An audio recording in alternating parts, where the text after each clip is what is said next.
കഴിഞ്ഞ 8 വർഷമായി ഇവിടെ നടക്കുന്ന വള്ളംകളിക്ക് നാളിതുവരെ 1 രൂപ പോലും സർക്കാരിന്റെ എയ്ഡ് കിട്ടാത്ത സാഹചര്യത്തിൽ ആദ്യമായി 1 ലക്ഷം രൂപ ഇത്തവണ നടത്താൻ കഴിയുമെങ്കിൽ വരും വർഷങ്ങളിൽ ഈ വള്ളംകളിയെ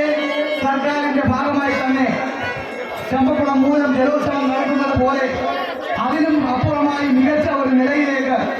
അമ്പലപ്പുഴ നിയോജക മണ്ഡലത്തിൽ നടക്കുന്ന ഏക വള്ളംകളി എന്നുള്ളത് കൂടെ കൊണ്ട്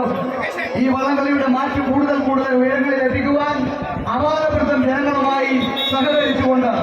സർക്കാർ സംവിധാനത്തിന്റെ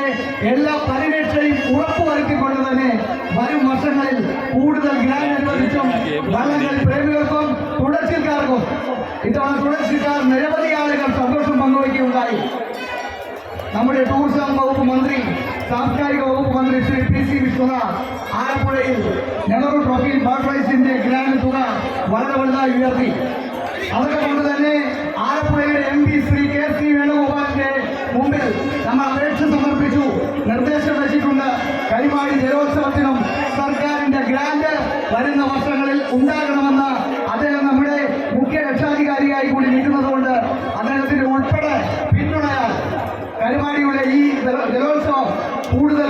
ഉന്നതിയിലെത്തിക്കുവാനായി ഞങ്ങൾ എല്ലാവരും കക്ഷി രാഷ്ട്രീയത്തിനപ്പുറം ജാതിമത ചിന്തകൾക്കപ്പുറം വള്ളംകളി ഒറ്റ വിശ്വാസത്തോടുകൂടി തുടർച്ചക്കാർക്കും ഈ വള്ളംകളിയെ ഇഷ്ടപ്പെടുന്ന ആളുകൾക്കും വേണ്ടി ഈ വള്ളംകളിയെ കൂടുതൽ മഹത്തരമാക്കി മാറ്റുവാൻ എല്ലാ പരിശ്രമവും നടത്തുമെന്ന് ആമുഖമായി സൂചിപ്പിച്ചുകൊണ്ട് എന്നിൽ അർപ്പിതമായ കർത്തവ്യത്തിലേക്ക് മാറുകയാണ്.